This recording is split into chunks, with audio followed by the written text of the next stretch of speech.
Hola, bienvenido al audiolibro de la historia de la redención. Hoy narraremos el capítulo 27.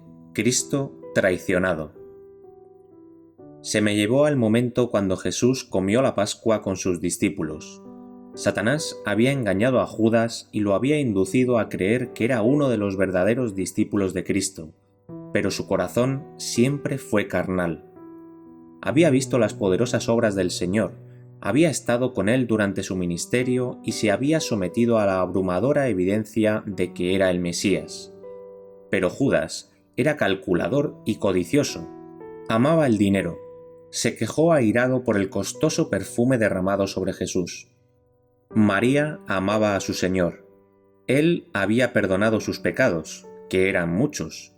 Había levantado de entre los muertos a su muy amado hermano, y creía que nada era demasiado costoso para ofrendárselo. Mientras más caro fuera el perfume, de mejor manera podía ella expresar su gratitud al Salvador dedicándoselo. Judas, como excusa por su codicia, sugirió que el perfume podría haberse vendido para dar el dinero a los pobres. Pero no se trataba de que se preocupara por ellos, porque era egoísta, y a menudo se apropiaba, para su propio uso, de lo que se le había confiado con el fin de que fuera dado a los pobres. Judas no se había preocupado de la comodidad y ni siquiera de las necesidades de Jesús, pero para excusar su codicia a menudo se refería a los pobres. Este acto de generosidad por parte de María constituyó una tajante reprensión de su carácter codicioso. Ya estaba preparado el camino para que la tentación de Satanás encontrara franca acogida en el corazón de Judas. Los sacerdotes y dirigentes de los judíos aborrecían a Jesús, pero las multitudes se apiñaban para escuchar sus palabras llenas de sabiduría y para presenciar sus poderosas obras. La gente se sentía impulsada por el más profundo interés y seguía ansiosamente al Señor para escuchar las instrucciones de este maravilloso Maestro. Muchos de los dirigentes creían en él, pero no se atrevían a confesar su fe para no ser despedidos de la sinagoga. Los sacerdotes y ancianos decidieron que algo había que hacer para apartar de Jesús la atención de la gente. Temían que todos creyeran en él. No se sentían seguros. Tenían que perder su puesto o dar muerte al Señor. Y después de darle muerte, aún habría quienes serían monumentos vivientes de su poder. El Maestro había resucitado a Lázaro de entre los muertos, y los dirigentes temían que si daban muerte a Jesús, el resucitado daría testimonio de la grandeza de su poder. La gente se agolpaba para ver al que había regresado de entre los muertos, y los dirigentes decidieron eliminar a Lázaro también para terminar con ese entusiasmo. Entonces podrían lograr que el pueblo volviera a las tradiciones y doctrinas de los hombres, para diezmar el eneldo y el comino, y de nuevo podrían ejercer influencia sobre él. Se pusieron de acuerdo para prender a Jesús mientras estuviera solo, porque si trataban de arrebatárselo a la multitud cuando la mente de la gente estaba concentrada en él, ésta los apedrearía. Judas sabía cuán ansiosos estaban de prender a Jesús, y se ofreció a los principales sacerdotes y ancianos para venderlo por unas cuantas monedas de plata. Su amor al dinero lo indujo a traicionar a su Señor para ponerlo en manos de sus más acerbos enemigos. Satanás estaba obrando directamente por intermedio de Judas, y en medio de las escenas impresionantes de la última cena, el traidor estaba trazando planes para entregar a su maestro. Con pesar, Jesús dijo a sus discípulos que todos ellos se escandalizarían con él aquella noche.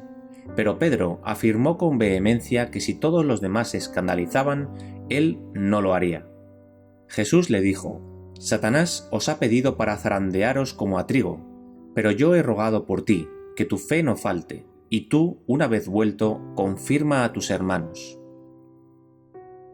En el jardín. Vi a Jesús en el jardín con sus discípulos. Con profundo pesar les suplicó que velaran y oraran, para que no cayeran en tentación. Sabía que su fe sería probada y que sus esperanzas resultarían fallidas, y que necesitarían toda la fortaleza que pudieran lograr como resultado de una estricta vigilia y la ferviente oración. Con fuertes clamores y llantos, Jesús oraba: «Padre, si quieres, pasa de mí esta copa, pero no se haga mi voluntad, sino la tuya». El Hijo de Dios oraba con agonía. Grandes gotas de sangre se agolpaban sobre su rostro y caían en tierra. Los ángeles se reunían en ese lugar, testigos de la escena, pero solo a uno se comisionó para que fuera y fortaleciera al Hijo de Dios en su angustia. No había gozo en el cielo. Los ángeles depusieron sus coronas y dejaron sus arpas, y contemplaron con profundo interés y en silencio a Jesús. Querían rodear al Hijo de Dios, pero el comandante de los ángeles no lo permitió, para que al contemplar la traición de que sería objeto Cristo no se decidieran a librarlo, porque el plan había sido trazado y se tenía que cumplir. Después de orar, Jesús se acercó a sus discípulos, pero estos estaban durmiendo. En esa hora tremenda no gozaba de la simpatía ni de las oraciones ni siquiera de sus discípulos. Pedro, tan celoso poco tiempo antes, dormía profundamente. Jesús le recordó sus declaraciones terminantes y le dijo: ¿Así que no habéis podido velar conmigo una hora? 3 veces el Hijo de Dios oró con agonía. Judas traiciona a Jesús. Entonces apareció Judas con su grupo de hombres armados. Se acercó como de costumbre al Maestro para saludarlo. El grupo rodeó a Jesús, pero entonces él manifestó su poder divino cuando dijo: ¿A quién buscáis? Yo soy. Cayeron de espaldas en el suelo. Jesús formuló la pregunta para que pudieran ser testigos de su poder y tuvieran evidencia de que podría librarse de sus manos si lo quería. Los discípulos comenzaron a albergar esperanzas cuando vieron que esa multitud armada de palos y espadas caía en tierra tan rápidamente. Cuando se levantaron y rodearon de nuevo al Hijo de Dios, Pedro desenvainó su espada e hirió a un siervo del sumo sacerdote y le cortó una oreja. Jesús le ordenó que envainara su espada diciéndole: ¿Acaso piensas que no puedo ahora orar a mi Padre y que Él no me daría más de 12 legiones de ángeles? Vi que cuando pronunció estas palabras el rostro de los ángeles se animó de esperanza. Querían, en ese momento y allí mismo, rodear a su comandante y dispersar a su airada turba. Pero nuevamente el pesar se apoderó de ellos cuando Jesús añadió: ¿Pero cómo entonces se cumplirían las Escrituras de que es necesario que así se haga? Los corazones de sus discípulos también se hundieron en la desesperación y la amarga frustración cuando vieron que Jesús permitía que sus enemigos se lo llevaran. Los discípulos temieron por su propia vida y todos lo abandonaron y huyeron. Jesús quedó solo en manos de una turba asesina. ¡Oh, qué triunfo fue esa para Satanás!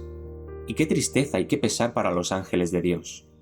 Muchas legiones de santos ángeles, frente a cada una de las cuales había un ángel comandante de elevada estatura, fueron enviadas para ser testigos de la escena.